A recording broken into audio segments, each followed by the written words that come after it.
I just have, can you open up more about running in the way of Allah? Running in the way of Allah. Yeah, running a race in the way of Allah. For you, it's simple. Just run behind me. That's all. Can't keep up sometimes. You don't need to keep up. We can't keep up. I can't keep up with Shaykh Efendi. Just stay in the main highway. That's it. You're not making any deviation. You held on to your promise. This is the thing. We have to remember our promise. How many times in the Quran Karim Allah is mentioning? I'm saying from just now, right now you become spray by Him also. I say, are you ready? Means turn it on. Now you turn it on? Okay, good. Here you go. What do you want? Medal?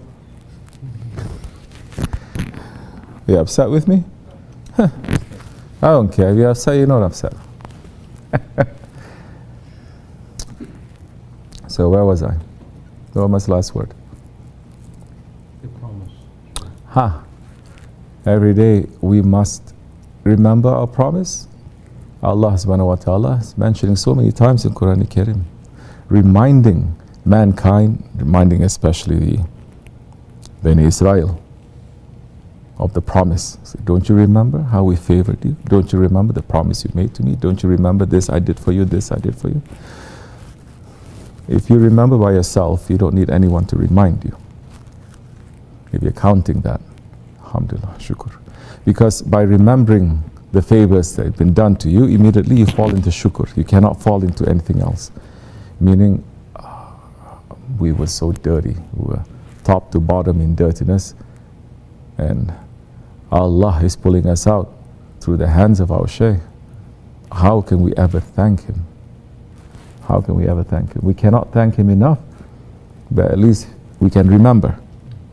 And keep that as a check when we become angry, stubborn, when we become ungrateful. Keep it as a check. Remember, He did this? Yes. So a lot of brakes. It's not only one pedal for brake now. For a believer, there has to be many, many pedals for brakes. So, but to use it, we must remember. If we don't remember, then you take it for granted. You feel that you've always been like this. Then after a while, things here is going to be very boring. Because gratitude gives you a sweetness. It gives you a sweetness. Maybe through just thinking, being grateful and thanking Allah gives you a sweetness that maybe whole night long you're worshipping, it doesn't come to your heart so sweet. When you remember and you recount, I did this and Allah saved me from this. I did this and He forgave me. Allah. I have no reason. There's no reason for Him to forgive me other than that He is the most forgiving. This will soften your heart, and this is one of the breaks that will stop you from turning to the other direction, making wrong decisions. Be with people who are grateful. Don't think that you are better. So I like people who have just come into Islam. I like people who have just come to Tariqat, because the gratitude that they have, maybe we have forgotten here and there because we're busy doing this, but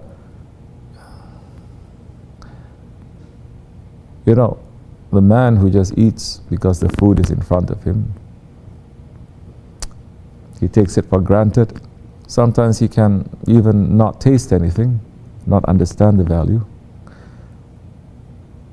Maybe even when he fasts, he's not going to understand the value so much, because the food is always there. You open the refrigerator, it's filled with food, no? But when you feed someone who is hungry, these days, especially over here, is very rare. We cannot. They put them everywhere, away from us. At least animals we have. Feed those who are hungry, feed those who are in need, and the taste that's from them comes to you too. You don't have to eat, but it comes to you too. And with that gratitude, with that thankfulness comes humbleness also. It comes nearness to Allah. It comes you realizing that you are a servant and how Allah has favored you so much. Then why are you behaving like this? Why are you being an idiot like this? Why are you being spoiled like this? Why are you being like this? Why are you being like that? That is reminding you. You don't need to read so many ayats, so many hadiths, so many books. Swallowing all these books, carrying them on your shoulder like a donkey. You don't. Because Holy Prophet ﷺ is saying the best kind of knowledge, it is the knowledge that you experience. Not the knowledge that you read, the knowledge that you experience. So,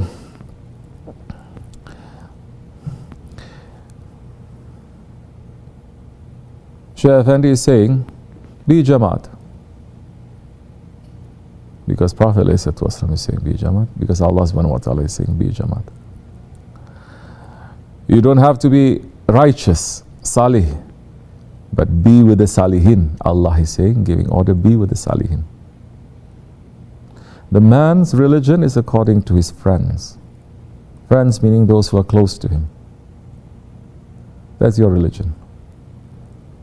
Meaning according to the lifestyle of the people that are around you, that you love. That is what is going to be your lifestyle, your deen, your religion. Surround yourselves with people who are thankful. Don't look down on them. Learn from them.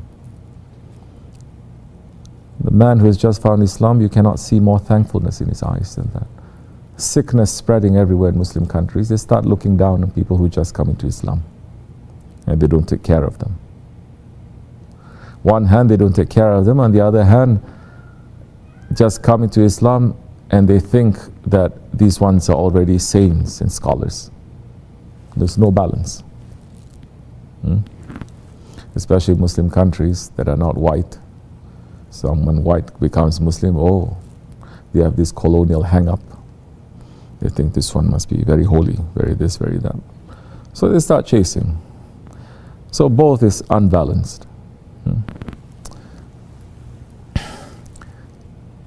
Be with people who give shukr. Then you are going to be able to practice shukr easily. If you don't surround yourself with people who give shukr, very difficult. You don't know how to show it. If you are surrounding people who are ungrateful, who don't give shukr, who are spoiled, who are ungrateful, then you become like that too, very easily. You take on the color of whoever that is around you. You understand? So what are you saying now? How do you know if you're running in the way of Allah? You have a shaykh, fall back behind. Be in the Jamaat. You know what is for you.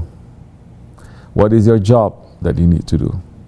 You know what is the obligations, spiritual and religious, that is for you. You know what is the obligation that you have in the Jamaat. Don't look for high positions. Don't look for titles, please.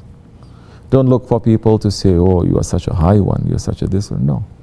Don't look for that. Look to yourself. You must be awake and aware of yourself enough that you are not going to be bought. No one is going to fool you by praises and no one is going to fool you by curses. You must know by yourself, how much have I done?